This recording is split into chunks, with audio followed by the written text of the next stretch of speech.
Nipa shisha Yeni nina radi dimu dimu Yeni dimu radi dimu Yeni nina radi dimu Sadya yami ashisha nu Yeni nina radi dimu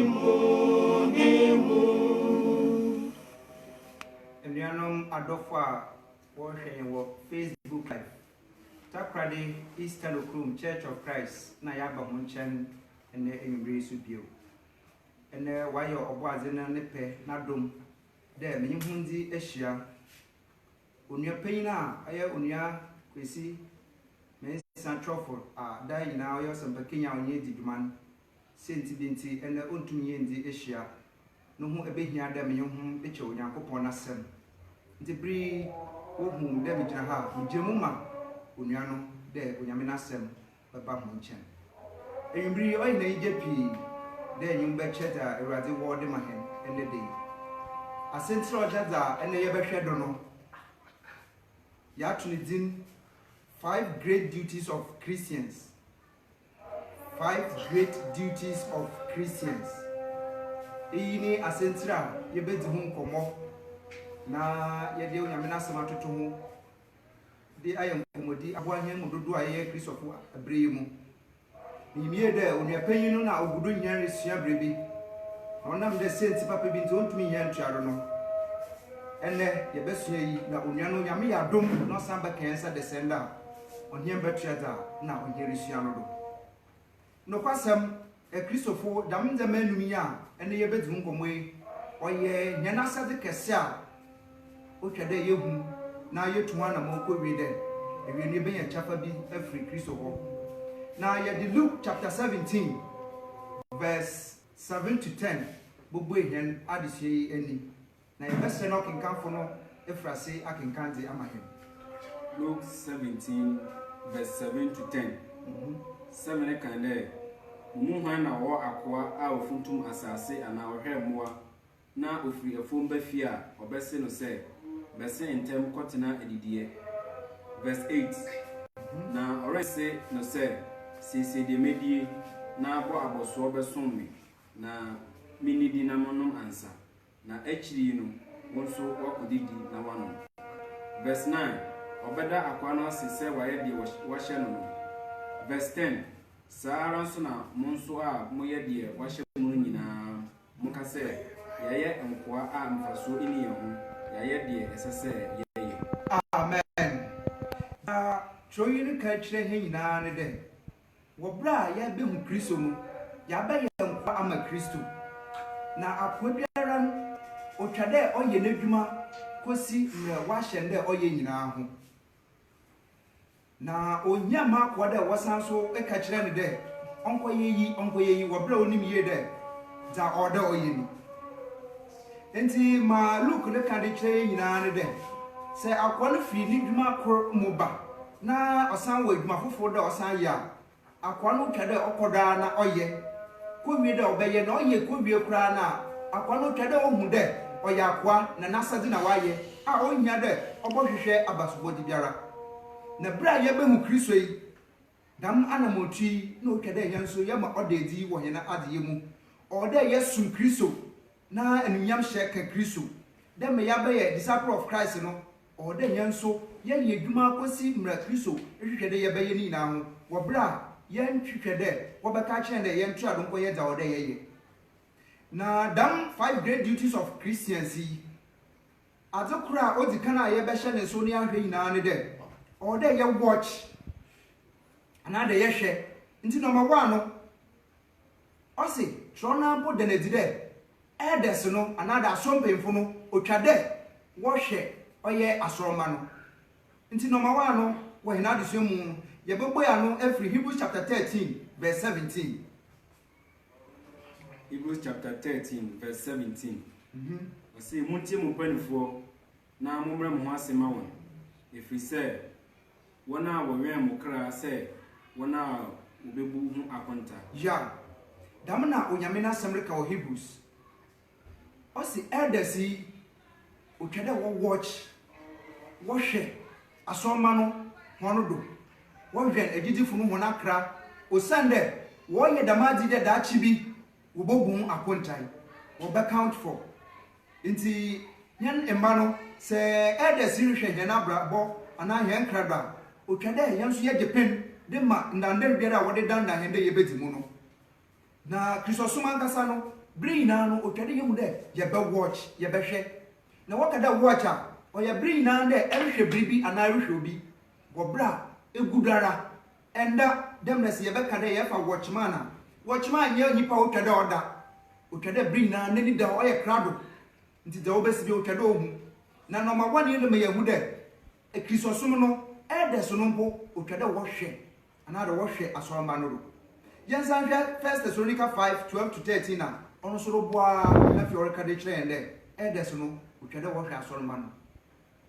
na ye one duty bia otwade Christ of yi kwa ye gede chikura koma 1 Thessalonica chapter 5 verse 12 to 13 Osi na yesremo enuanom se muhu won a woye mumu adwuma na wodi muso mpani awurade mu enyo asmuma ye hunye e Christopher memese no ye hu de wona wodi hen panyin e wo asafo no mu no woye ye mu adwuma nti otwade ye hu yi na oye adwuma kura elders no oda wo koda wo hwe de wo bohwe memese no do koduma na wakasa kire mu na dwumaja wo yi na na wo hwenye na fi so wosanso wo kasa de kire yen verse 13 na mumu won papa odom enyo dwumanti enyo damya asundwe wo mu damna tro no reka onnam hon adwumanti yemfa obu nya yidi pa anya de mfa ma hon menu adofo wo Kristo mu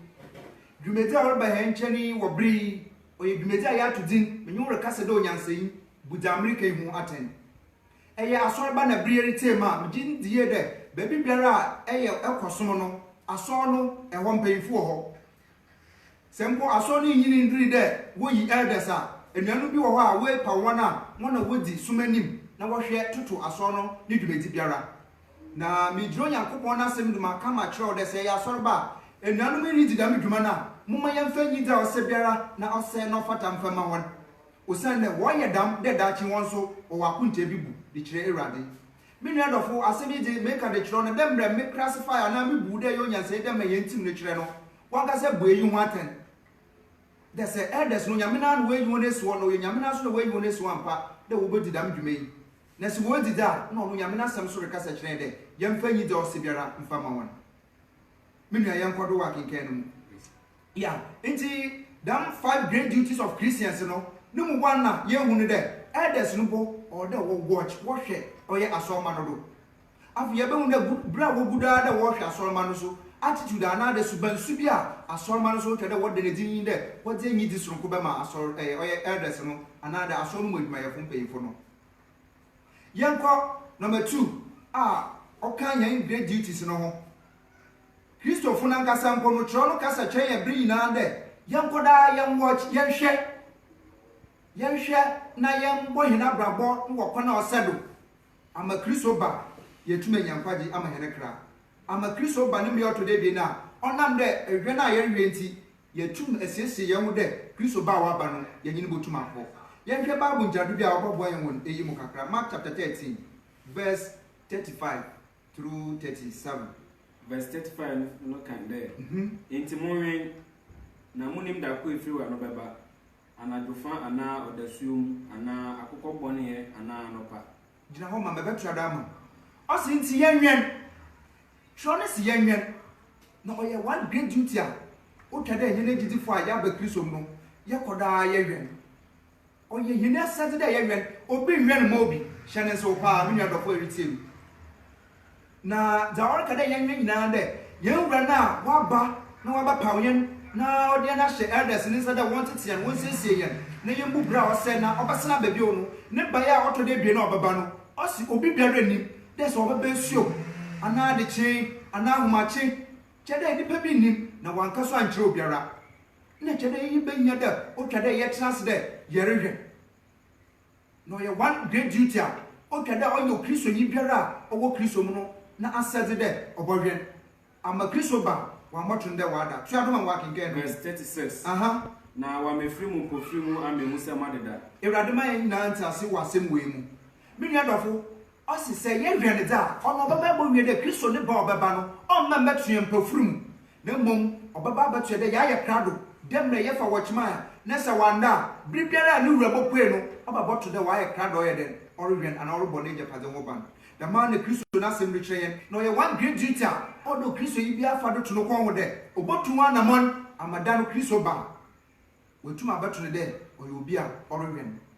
the man sem yi na ne che de ye ba bubra dem be Kristo a kire ye no na ono mu ye dam no na che ye de yen Kristo ne mai the very day ye be ja de ye bo bubra ofata Kristo ne ebra wa hye de ye mbo ne pe na che ye ja wen de Kristo ba o hwe ye ye mi wi adofo mi yore kasa de onyanse yi na gina babru yi do na bu waten de aso ebehwen wo bra erinda na be ye Kristo ni pe ekosi de Kristo ba o moto de ada wo na sama wa kire de yenye no ana mi ne bu waten na fa na mesre tufo de bu waten na fa de ofri na rokoi oje wasete de erinda ebe gina wo Kristo na na motutu biara a wa hye no mu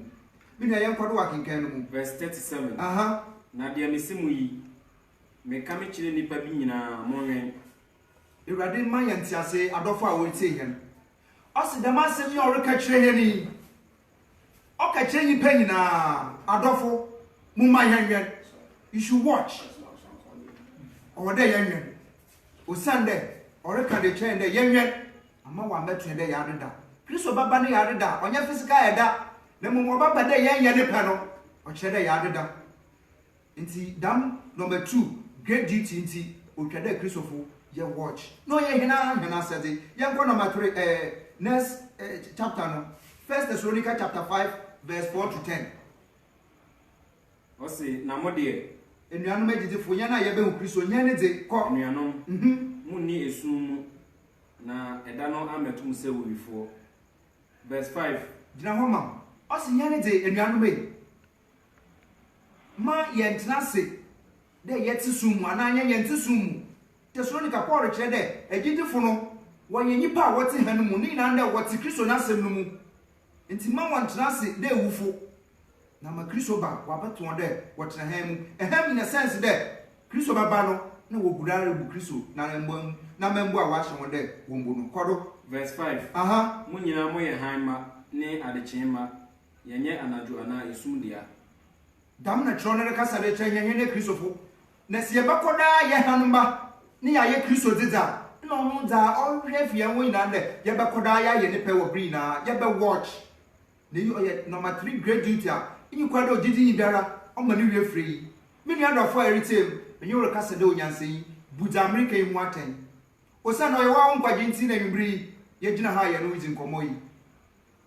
me ni atwa kan no verse 6 enti mo ma ye na se wona aka no enyo chori chain de na ya be ye Kristofo no ye the number 3 great duty o do Kristo yi bia de bono bode ye nda dan kan fu na ana de won ma won be hu Kristo nti wa da no na wo bobre biara wo bresendo na onse no fata ni mu no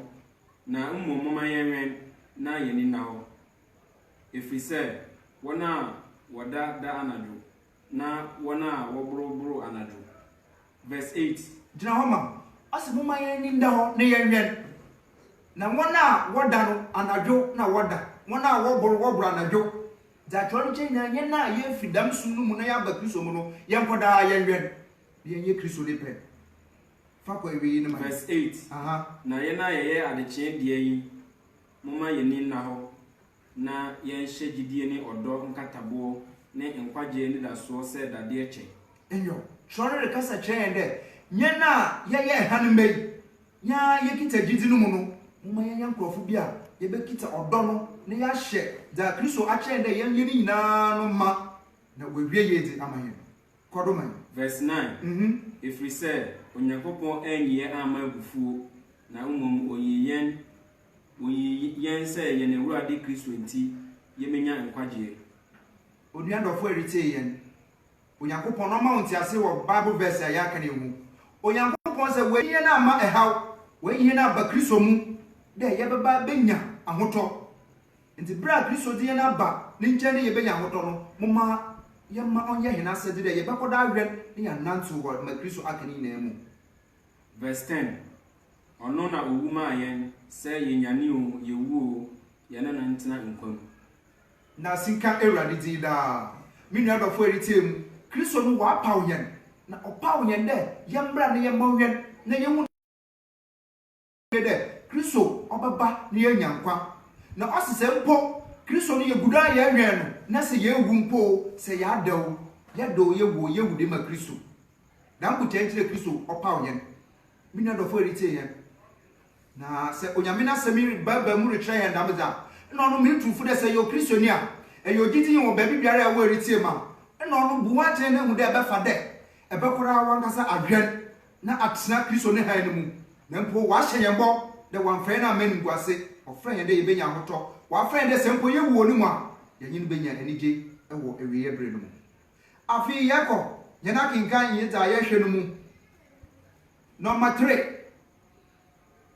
watch for opportunities.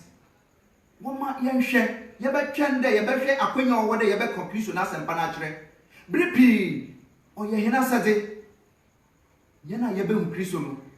ɔyɛ hena sɛde dɛ yɛbɛhwehwɛ akwanya dɛ yɛbɛka Kristo na asɛmpa no so akyerɛ afoforo bi. Minua ɛyem kan John chapter 4 verse 35 Yesu Kristo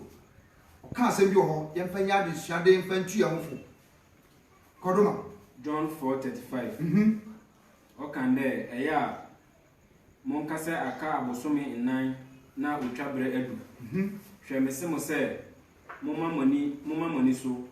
na monhwɛ mfuo mu sɛ enya aho ama otwa. Enyo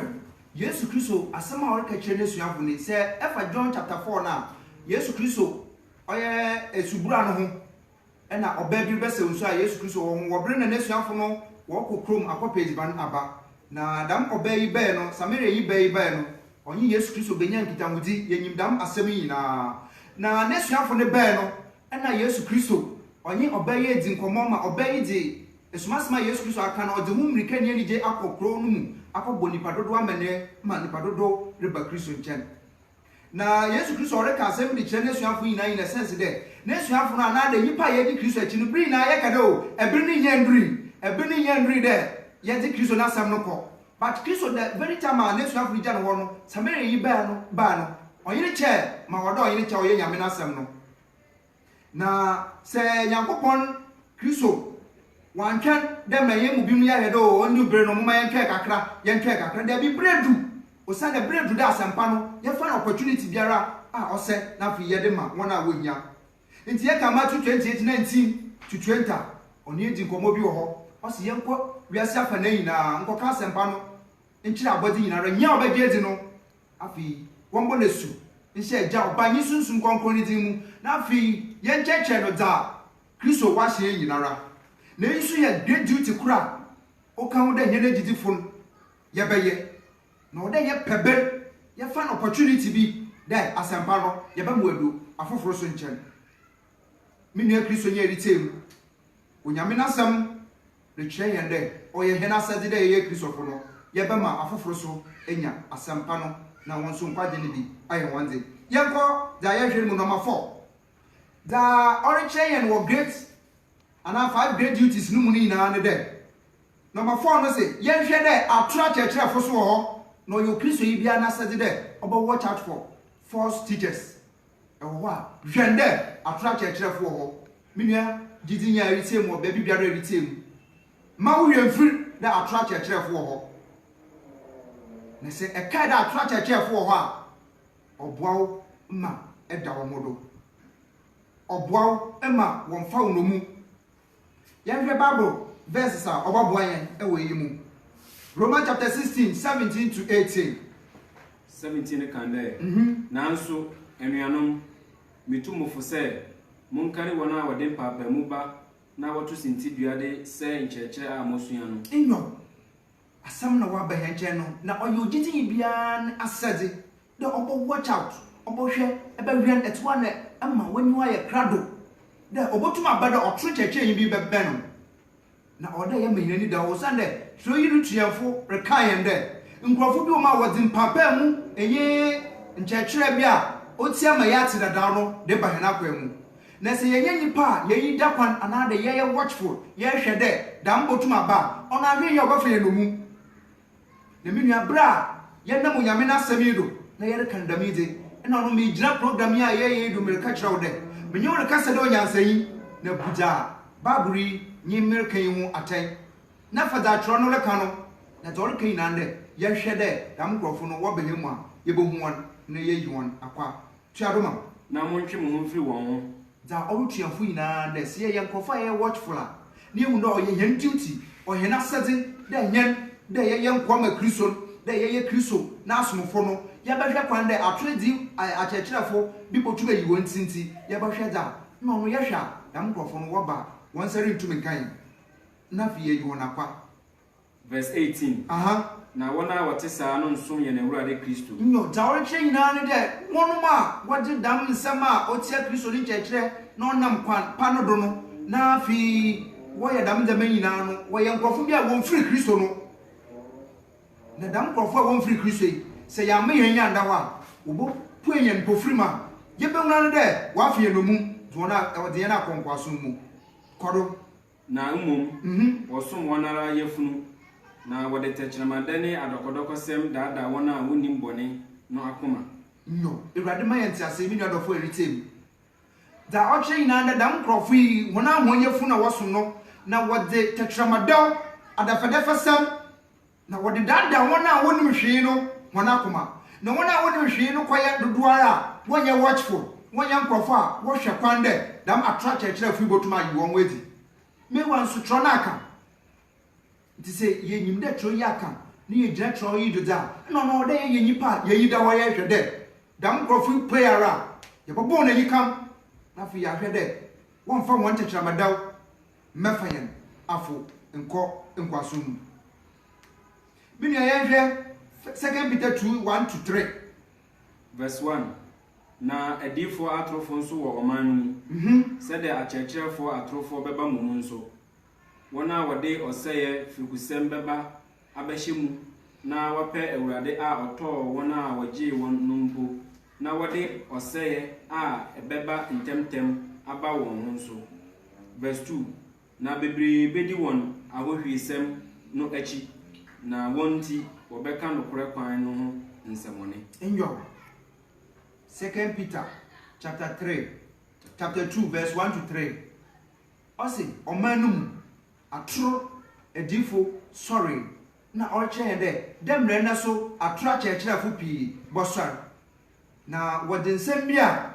ɔnyɛ kristo ne nsɛm no na wɔde bɛba na dam nkurɔfo bɛyɛ abɔkɔwie dɛ wɔde ɔsɛe bɛba wɔn ankasa wɔn do ntɛmtɛm na damagye utwa dɛ yɛn nyinaa yɛabɛyɛ kristofo no ɔyɛ nyinaa sɛ de dɛ yɛbɛwɛn na yɛahwɛ dɛ dam nkurɔfo yi wɔbɛn n'akwan mu a yɛbɛhu wɔn yɛbɛbɔ n'ani kam ama wɔamfa yɛn no mu me nua dɔfo a ɛretem so onyame n'asɛm reka dam dze a ɛna ɔno mɛntena hɔ dɛ dam nkurɔfo yi nyɛ nkurɔfo a wɔbɛtum aba yɛhu dɛ wɔbɛtum aba nti yɛdze enyi da hɔ bɛwɛn ama wɔaboa sɛ wɔba wɔmfa yɛn nkoa anaa dɛ wɔmfa yɛn nkɔ ɛhaw a wɔte dɛm mu verse 3 na wɔnam anibere so de ndaadaasɛm bɛpɛ ho mfasoɔ tie tatwerɛ no reka me nua dɔfo ɔse dam atore akyerɛkyerɛfo yi wɔba wɔdze enyi ber nye ndaadaasɛm de bɛpɛ hene agyidifo yi yɛ hɔ mfaso na nokwasɛm yi dodoɔ a wɔbɛnya wɔn yɛ wɔnom a wɔnyɛ watchful kyɛ dɛ wɔn ankasa wɔn da ndwene bɔ nhwehwɛ dɛ gyamadam nkurɔfo yi bɛba but mitufoɔ nyɛ wɔn kasa yɛhwɛ dam adesua yi dɛ ɔbɔboa me yɛnya ntiase bi dɛ dam nkurɔfo yi wɔ hɔ nti yɛbɛma yɛnyi bɛda hɔ ama nkurɔfo yi a mafa yɛn afo ama nkurɔfo yi amfa nsɛm bi a ɔyɛ dɛw a mafa yɛn ahoyɛdze ankɔ na ɛbere a mnyɔno kɛsɛ dam nkurɔfo yi bebree wɔ wiase ase yi mu na wɔama dodoɔ a wɔanhwɛ kwan dɛ dam nkurɔfo yi bɛba no pie kɔdzi wɔn akyi ma wɔrefom wɔn ndzɛma wɔde ndaadaa pii wɔde tegyamadaw pii wɔde gyi dam anuanom a wɔakeka nkurɔfo yi nsa no wɔn ndzɛma mene onyame n'asɛm na ɔrekasa kyerɛ yɛn yi ɔse dam nkurɔfo yi yɛ atoro akyerɛkyerɛfo a wɔbɛba na ɔyɛ kristo yi ankwanko biara no asɛde dɛ ɔbɛhwɛ kwan dɛ dam nkurɔfo yi wɔ hɔ ama wankɔtɔ wɔn afiri mu kɔma ɔte ɔdo dɛ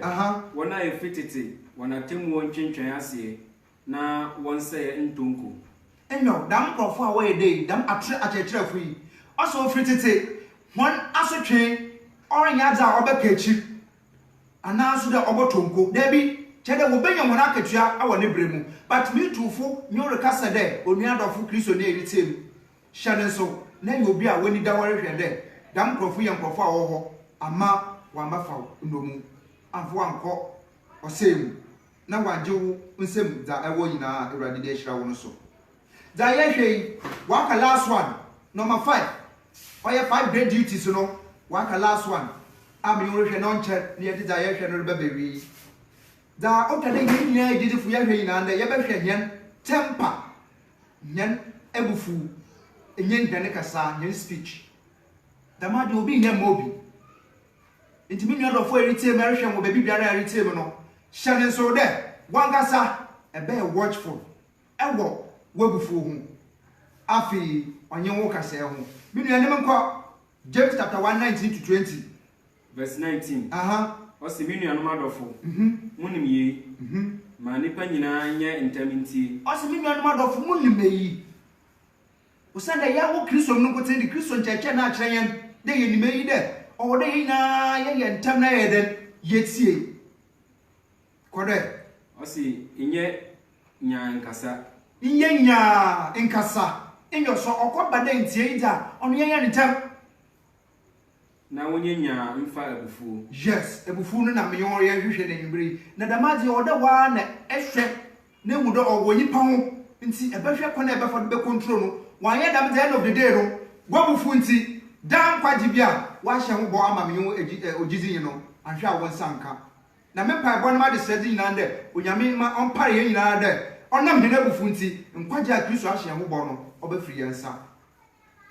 minua onyame na sam na oreka sa kire ye ni o osi yenya na yemfa bufu ye yentem na yenti tuadoma verse 20 if we say onipa bufu onye onyankopon tren ni mu ade ewrade manya na yenti nyina nti ase pa wo asem ye ho osi senta ma ye yentem yemfa bufu ni na nda na ye yenya mfa bufu ni na nda onyankopon no nipa na bufu nye ne tse ne ho adwuma obi enu wo obreseri da ono so no bufu a nzama pangote no ye obia no bufu a osai ade timi mi eritem jonyame na semedo na demra mi yoro kase do nyanseyi mi bu bi da ye onyanseyi papa osanda ye kristoni ja no no nyame mu nyanseyi na no o de hiraw na gina semedo bu atan de onyankopon ose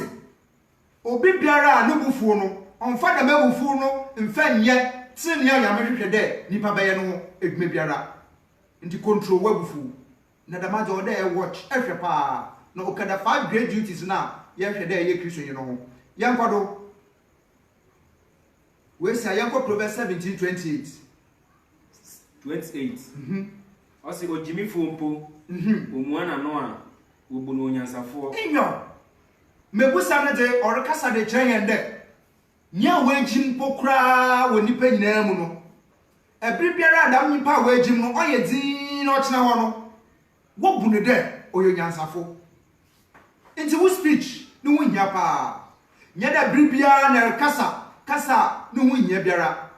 se wa bin de bri na ba kasa wunya sometimes okwase no po ye dina wo ba classify de okwase no nyansafo rather than awan ge fi de sound person pa no nti ye hwe ye speech ye na dam adehwe ya ye behwe oyo Kristo yi bia na sete obi nye mobi na oyo one of the great duties na odo Kristo yi bia hwepa no meni atuadoma ani de okana no tumu no oye hunumuni enyo da wokani na ne de nya bri na oyo komu no wo ma wo mu de oye obi a owo yimiti oye obi a owo nyansa minia dofo a eritem na rehwe mo Facebook live dwumeda ya de ba won chen do kan na nda menyore kasa de onyansanyi na buja America yi hu atai nsama ya da brawo enwumri mi giro nyame na sam do srawo de wan kasa fako adwendwene mu wan kasa giro nyame na samido na bu atai na yidoye na mi giro nyame na sam do srawo de anka yi de dam nsama enumi yinara no dam 5 great duties ebe hwe de One can say be watchful, ebe money ada ho na hwende e de betu anamon na wi no aboa ma nkwaje so edimu enwumri yen asami aha na yedi besi yen asam nyina ne de onyankopon hye obi biara otie yen medamwase bye bye.